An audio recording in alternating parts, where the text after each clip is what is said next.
Rev it up and welcome to Cars Yeah, show number 2010. Be prepared to be inspired. This is Cars Yeah, where you'll enjoy interviews with inspiring automotive enthusiasts. Mark Green is here to provide you with a fuel injection of automotive inspiration. So get in, sit down, buckle up, and get ready for a wild ride here on Cars Yeah.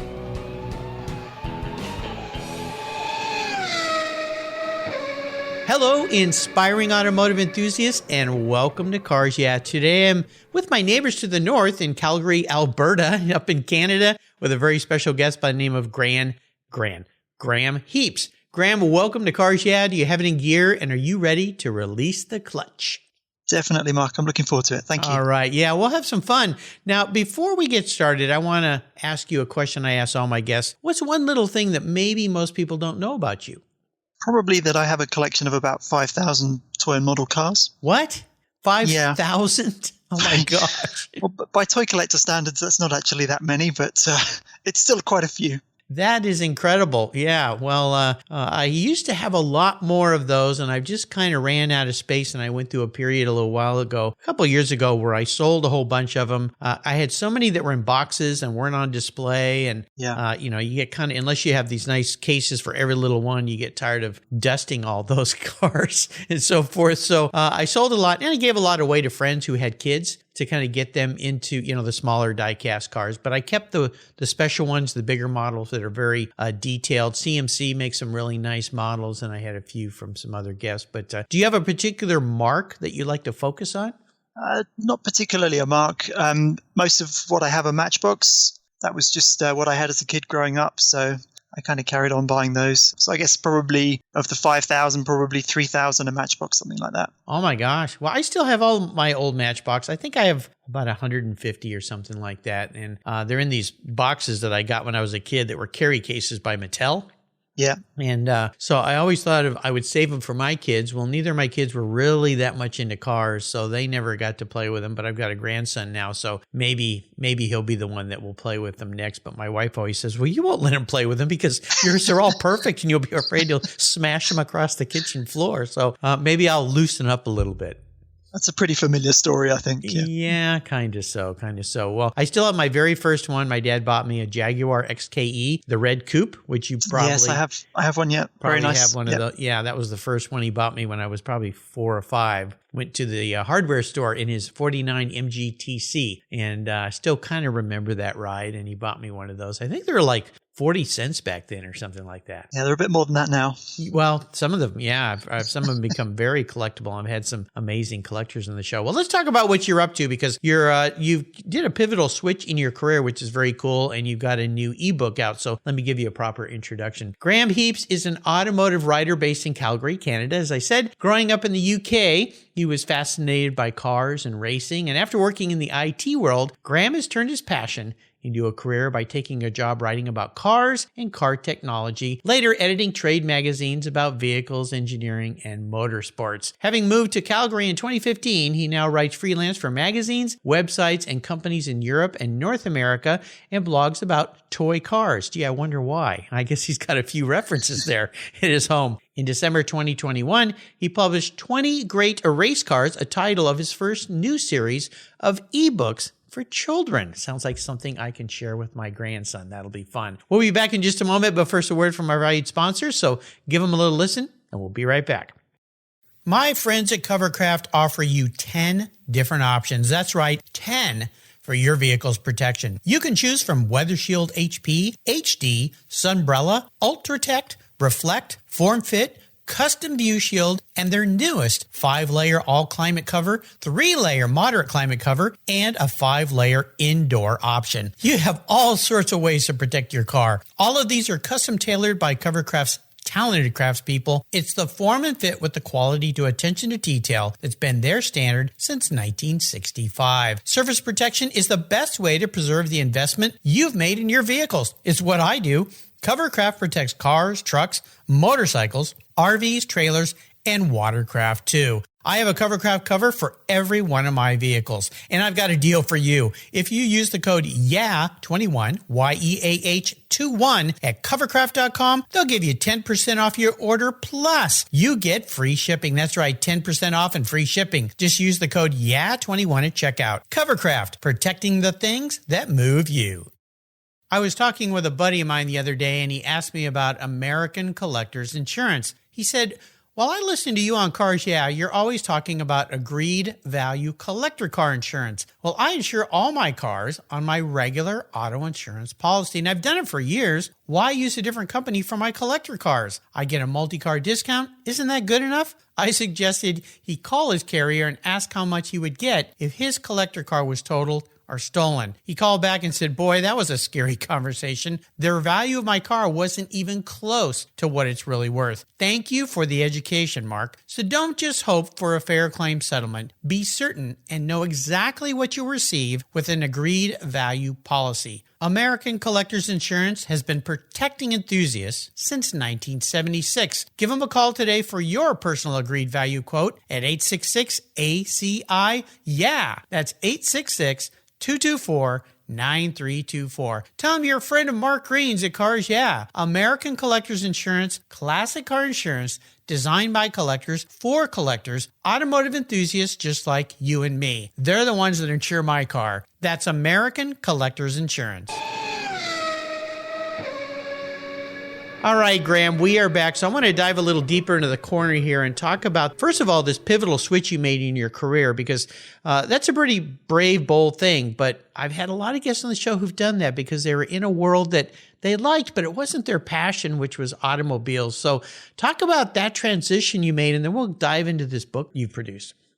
Yeah, it's funny. Although writing was kind of my second career, it's become my first career because I've been doing it so long now. With hindsight, I spent a few years in IT, but I've been writing now for nearly 20 years. So I guess that makes it my kind of main career. But yeah, it was an interesting time. And you are just sort of taking a bit of a punt when you start these things with no experience. But I did get some good advice from a careers advisor, which I was going to mention later. But it was a guy called Paul Morton, and he just said, you basically have to believe it. Just start writing and have the confidence to go for it. I wasn't really used to cold calling people or making unsolicited introductions or any of that kind of stuff. So it was quite good having someone to kind of shove me along to put myself out there and go for it. I published a bit of stuff online just myself. Back in the days of basic HTML websites, I put something together and just to put it out there and see if I could do it, sort of thing. And nowadays, of course, that would be a blog, and it's very easy to do. And I got some work experience and picked up some freelance work on the back of the work experience, a kind of internship type thing, I suppose. And met some people, and eventually met someone who offered me a staff job with a publisher, and then I worked for them for about 11 years. Before we came to Canada. So yeah, that's kind of how it worked. It did kind of work out pretty nicely. I know people that spend a very long time trying to break into writing and get published and all those kind of things. I think you just have to really keep going for it, keep knocking on doors, and hope something works. Yep. I've had hundreds of authors on this show, and one of the things I hear from all of them is you just have to sit down and write. It's like music or racing, I guess, seat time, pen time, keyboard time these days. You just have to do it. My son is writing his first book right now, and he's been working on it some time. That's not his primary career. He works in the tech world for some little company called Google. I think that's their name, something like that. And he's a UX writer and an interface designer and so forth, but he loves writing and reading. And he was here over Christmas for 3 weeks, and every day he spent a allotted amount of time just sitting there and writing. So if you were going to advise anybody, young or old, that wants to do what you're doing, is what Paul gave you as far as advice the biggest piece of advice, to just sit down and start doing it? Yeah, there is that. I think, I would definitely say just to start writing. That was what I did initially. And I had a couple of things that I wrote sort of on spec, read by someone, even just getting them read by a friend, and they can give you some very ready feedback on whether you can write or not as a basic kind of premise, And obviously you learn a lot as you go along and your writing becomes better, but fundamentally you'll find out pretty quickly whether you can do it or not. Blogs are great for that now. It's very easy to put a blog together, the kind of ready-made tools that are out there. and you can write about whatever you like. And if it's good enough, then people will read it, promote it, have a social media account of some sort, promote it that way as well. And there are lots of examples now of people who've started out by just writing their own stuff out in cyberspace, and who knows where it'll go. Yeah. Just put it out there for people and then listen to feedback. That's the other key thing I've heard from many writers. Well, let's talk about this book, 20 Great Race Cars. You've put this book together. It's an ebook, so it's a way to view it other than a printed type book. What was your decision process to do this type of a book before we dive into what the book's all about versus a traditional printed bound book? I think it's the ease of publishing. Absolutely. Kindle makes it very easy to be a one-man band and publish it yourself. You can control the process. You're not dependent on getting a publishing deal with somebody or putting money in up front or any of those kind of things. And it was a bit of an experiment, so that suited me pretty well to be in control of the process. The other thing is that, I had this idea initially during 2020 when there were a few months that were quite difficult as a freelance. A lot of my magazine outlets and things closed down either temporarily or permanently. And when that happens, you sort of look at things and say, well, okay, what are other potential streams of work where I would not be dependent on someone to publish the stuff for me? So that was another part of the thinking. I have a 13-year-old son, and he spends a lot of time reading on the Kindle. And I figured that, well, if he does, then there's probably plenty of other kids out there who do as well. Right. Obviously, it's a very easy format. It's very portable. You can put it on a tablet or a phone. You don't even need the e-reader necessarily. And when I looked into what was available in the kind of cars and racing kind of area, there didn't seem to be too much stuff there. People always say, write about what you know, and that's what I've done in this case. And it turns out that there wasn't that much there in that area. So I figured there was an opportunity, and the only real investment is my time. So we'll give it a go. Well, I think it's great. And I see the transition that people have made, not only young, because young people are used to using these devices. For them, it's second nature. For instance, my kids, I used to subscribe to about 40 different car magazines, and I pared a lot of that down. Some have gone away. Some of them have become somewhat irrelevant because you already see the information online, and then a month later you get the magazine and you go, I already read about all this. So I got rid of those. So now I'm just subscribing to some key ones that are more informative, almost book-like. But if you see my wife, for instance, she reads books like crazy. My son the same way, my daughter. And they used to go to the library all the time, get their books. And now everything comes on these tablets because it's so easy. And especially with I always say this, libraries. You can get free books from libraries sent right to your, you already pay the taxes for the library. It's absolutely phenomenal. But Kindle is a very inexpensive, getting it through Amazon Prime. Some cases you get free Kindle books in many cases, and it's a great way to share the information. And I guess what's the difference if you're sitting there maybe reading your book, 20 Great Race Cars, with a little child on a Kindle versus a book? Same thing. They can see the screen. That's what their lives are going to all be about, already are. So kind of the way to go. So when you pick this topic, kind of walk through, and you don't have to say all 20 great race cars, but the cars you chose definitely are what I would consider great race cars. Is it kind of it was your plan that it was an introduction for young people to look back in time and look at vehicles that were prominent? Yeah, that was definitely part of the thinking. There were a lot of factors that went into choosing the 20 that are in the book.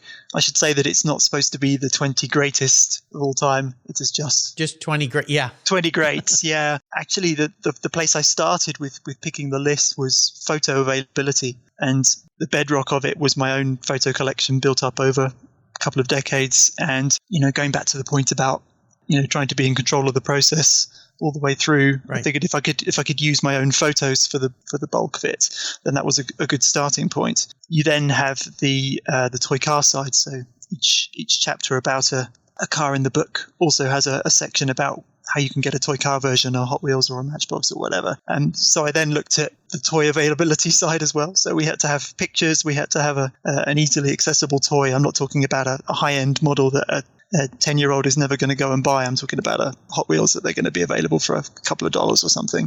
Some of the names obviously have to be recognizable. There's no point going for a bunch of obscure cars that a purist might want, but it's not going to be interesting to a kid, right? They want a Mustang and a Corvette and all that kind of stuff. Yeah. obviously I come from a European background, so I have a slightly European sensibility when it comes to racing. So, but I couldn't get too bogged down in kind of esoteric Formula One cars or something. You have to have things with broad appeal and North American appeal as well. Sure. Yeah, lots of different factors. So that's why you've got everything from a Tyrrell P34 to a Ferrari 250 GTO and a Porsche 935 and pre-war Auto Union, Maserati 250F, Mustang Corvette I mentioned, McLaren M8, Can-Am, all sorts. You covered quite a wide variety, which is cool, and also from different continents, so that even kids that maybe aren't familiar with them can become familiar with them and see these vehicles and get excited about them. And that's, in my mind, that's what it's all about, is getting a kid excited about automotive, about racing, about cars, and teaching them a little something as well. So is the script in your book very easy for a young person to read? Is it geared towards a certain age group?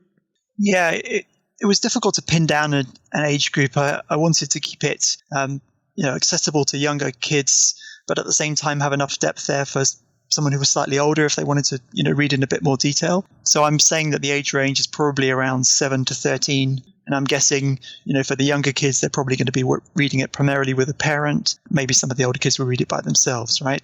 And yes, I've definitely geared the language to be as easy to read as possible. There's a glossary of what might be unfamiliar terms in the back as well. So famous circuit names or whatever that I mentioned that, kids may not have heard of somewhere, Nürburgring or somewhere. Everything is done in kind of bite-sized chunks. So there's no like pages and pages of text. You've got each chapter has the picture of a car. It has an introduction to that car, maybe a couple of tech spec kind of details, top speed for the stats kind of kids, and an interesting story about the car, maybe some of its famous victories, championship victories or race victories, and then a section about the toy connection too. So, and each chapter follows the same format. I love it. Is there a particular driving inspiration, mentor, person in your life? You mentioned Paul, I believe, earlier in our talk. Would that be somebody that you would maybe share a little bit more about, or is there somebody else who's been highly influential or helpful as you've moved your writing career along? Yeah, it's difficult to pin down one person because I particularly when I was starting out, I had support from a lot of people who kind of either gave me advice or gave me a chance to publish some of my stuff when I was completely unknown. And well, I'm not saying I'm world famous now, but you know what I mean. Well, you've been around the block a few times. When you've not been published at all, then someone publishing anything means a lot to you, right? Right. So there were a few people there. I did some work experience on Motorsport News, which is a weekly paper in the UK. That was really great and good for meeting people too. But then there was a guy called Brian Laban, who was an author, British author and writer, journalist, who I had one of his books when I was a kid, a book called Winners, about Formula One drivers. And I later met him when I was a journalist. And it was a really, really nice man. He was very encouraging when I was just sort of starting out. Later on, I started editing a couple of magazines, and then Brian did some freelance stories for me when I was editor. So that kind of came full circle quite nicely there. That was a good thing. I enjoyed his company on car launches as well. And yeah, he was a good guy. It's always good to have somebody who's been around that kind of takes you under their wing a little bit, gives you some moral support or maybe a whole lot of support. It doesn't really take much to encourage somebody, but it sure goes a long way when somebody's just starting out. It's the same with children. Just giving a little encouragement or kind of nudging them along a little bit. And people like Brian, sadly, sometimes are few and far between. People are so busy in their own lives, they don't stop to help other people. So nice of him to do. Absolutely. We're going to take a short break and thank our sponsors again. We come back. I want to talk about maybe a big challenge you had in your career. So keep that thought in mind. We'll be right back. Auto Geeks Blackfire SiO2 Spray Sealant. It's a spray-on, wipe-off sealant that's quick, safe, and easy to clean and protect your vehicles. I love using it on all my cars. Auto Geeks Blackfire SiO2 Spray Sealant is a spray-on, wipe-away sealant that uses SiO2 ingredients to provide a slick, brilliant, and long-lasting shine. Silicon dioxide is known to be one of the most effective ingredients in car care products, and Blackfire Spray Sealant takes advantage of every stunning feature it has to offer. This sealant will protect your paint from road film, dirt, and other common contaminants while providing an impeccable, long-lasting, hydrophobic surface that forces water to sheet and bead on your paint for months. Go to autogeek.net to get yours and for the best product selections on the internet today, along with their skilled technical support. Autogeek.net is where I go for all my detailing needs. That's autogeek.net. Check them out today. We all count on skilled auto technicians to ensure that our families and ourselves are safe on the road. That an airplane will get me safely to my destination, that trucks are moving the stock to shelves of essential parts and things that we need. That's why TechForce Foundation's slogan is so appropriate. When techs rock, America rolls. I love that. TechForce is a charity of cars, yeah, and like all charities, they need our support. If you love cars and can relate to the young person's desire to turn their passion into a career, go to techforce.org today and donate or become a volunteer. That's techforce.org. So let's talk about this. Maybe a big obstacle you face along the way, a big challenge in your life, could even be a big failure. The key thing here is, what did it teach you? What was that learning lesson? Being a parent's tricky. I'm sure all parents would. Yeah, just a little bit. All parents would say that, and you definitely make that up as you go along. I would say otherwise. I moved to Germany when I was a student and spent a year teaching English in schools there. That was pretty interesting, challenging experience, I suppose. You go to a new country, new language, new culture. My German wasn't that great at the time. It was a lot better later on, but so that was good. I didn't know anybody, and I just tried to throw myself into it, I suppose. And I deliberately didn't hang out with other English-speaking people. Spent as much time as I could with German speakers. Said yes to every invitation that came my way, and just got right into it, and thoroughly enjoyed the experience. Obviously, I learned a lot linguistically, but I'd also say that I maybe learned that the opportunities are there. It's up to you what you make of them, right? You take advantage of that, and you have a fantastic, slightly life-changing experience. It was great. It's absolutely incredible to go to another country and spend a little bit of time. Both my kids did that when they were in high school and did classes away, for like a month at a time. And it really was life-changing for them. And my son at one point even joined a philanthropic group at school, actually helped form it. And they went down to Africa and spent some time there. They gave bicycles to villagers who needed them to move around and kids to get to school. And yeah, both the kids came back just with a whole different perspective, going, whoa, there's a big world out there. Yep. But the other thing they shared was, while they were in different cultures and very different socioeconomic groups, the people are basically the same in many ways too. Despite the governments that sometimes want to pit us against each other, everybody just wants a nice life, nice family, food on the table, shelter, and to care for others. So yeah, that is life-changing. I'm glad you did that. To put yourself out there was bold. Yeah, it was. I thoroughly enjoyed it. It was a good thing. And I think when you're that age as well, and you don't have the kind of responsibilities and the ties and whatever, you're slightly fearless as well, right? You can just kind of go for it, and if it doesn't work out perfectly, it's okay. Yeah, absolutely. It's great. I'd like to ask about bucket lists. Are there some more ebooks, children's ebooks in your planning? Yeah, I have a few ideas for follow-up titles. I'm going to try and get through another couple this year if I can. I'd like to do something about drivers. I'd like to do something about technology inside cars. I'd like to do something about rally cars. I really like rallying. So yeah, there's lots of opportunities to extend this series, and I'm sure that will also contribute to the overall success of it if it gets sort of critical mass together. Oh yeah, absolutely. You always want to keep something new coming along. Definitely. In terms of other things, I really enjoy my freelance career writing.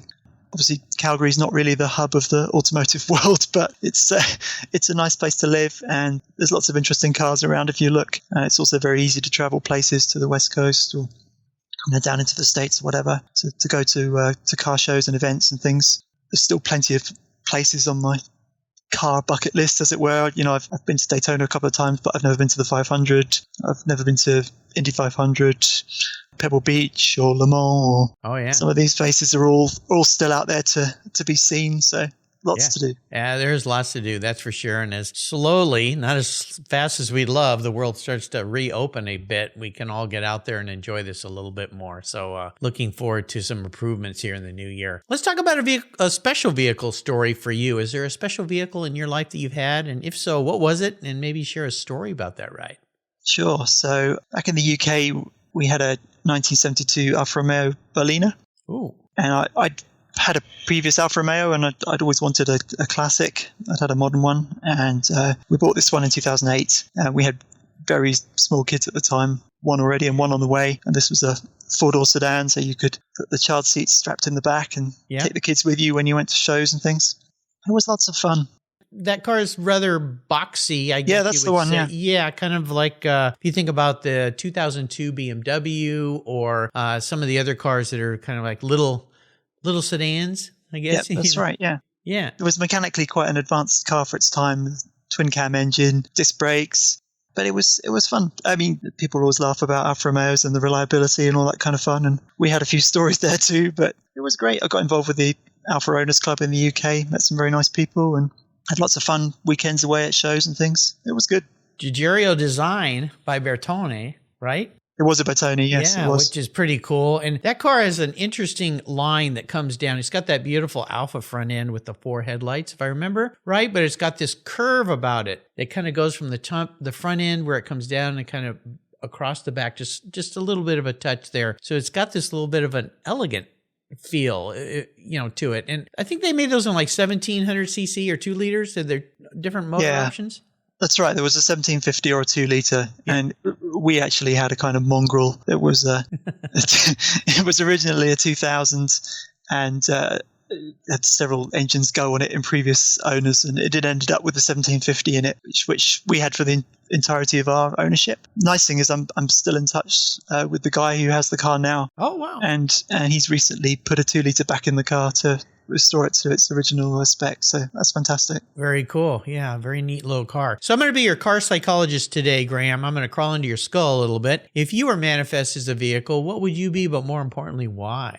I thought long and hard about this question. Well, good. I'm not a very showy person, so it needs to be something slightly understated, kind of a sleeper or what we might call a Q car in the UK.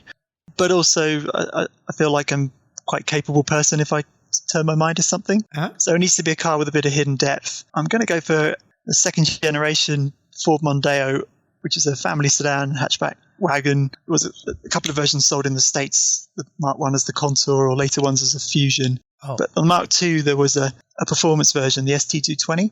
Yep. And it's a combination of, it was created by British and German engineers, which seems appropriate for me, I suppose. And doesn't look particularly flashy, but it's quite quick and handles really nicely. That generation of European Fords drove really, really well, the kind of culture that Richard Parry-Jones put in place. And I'm definitely more about how a car steers and rides and handles than outright straight line performance. So nice. That kind of suits me quite well. Well, I appreciate you putting some thought into that. Very well said. Very well described. Well, again, today we're talking about an ebook by Graham titled 20 Great Race Cars. What are some ways people can get their hands on this book? Is Amazon the best process? Yeah, Amazon is the best way to go. It's on all the major Amazon markets, .com, .ca, .uk, and then lots of other international markets as well. It's priced pretty low. I didn't want to put a high barrier to entry on it. It's a kid's book, and I want kids to read it, right? So it's $2.99 in the US. There you go. There's also a web page with some more information, which is coolcarbooksforkids.com, and there's links there as well. People can take to Amazon to get it. Very cool. I'll make sure to put links to those on Graham's show notes page on the Cars Yeah website. So, Graham, this is the fun part. Well, not that we haven't had some fun already, but this is the fantasy part, I should say, where I get to allow you, or I take you on the ultimate drive, where you get to pick any vehicle in the world. You get to pick anybody to be with. Now, this could be somebody living or deceased, which opens it up to a wide variety of interesting characters to be riding with. And you can be driving anywhere in the world. So you talked earlier about going to a lot of different events and things. What does the ultimate drive look like for you? Oh, another tricky one here, Mark. Yeah. I decided to go with John Surtees. Oh, nice. And we would be in a Ferrari 250 GTO, which is probably the only chance I'm going to get to ride in that car. Coincidentally, it's featured in the book as well. There's a nice picture in there by Brian McCarthy, one of your former guests, did in Mug Media. Yeah. And he contributed some really nice photos to the book. It's a race car, obviously legendary and wildly expensive, but it's also, a road legal 2-seater, so we could go for a drive on that. John would be driving, obviously. Yeah. Where would you like to be? anywhere at all. Anywhere, It really wouldn't matter. In a GTO, yeah. Not in the snow.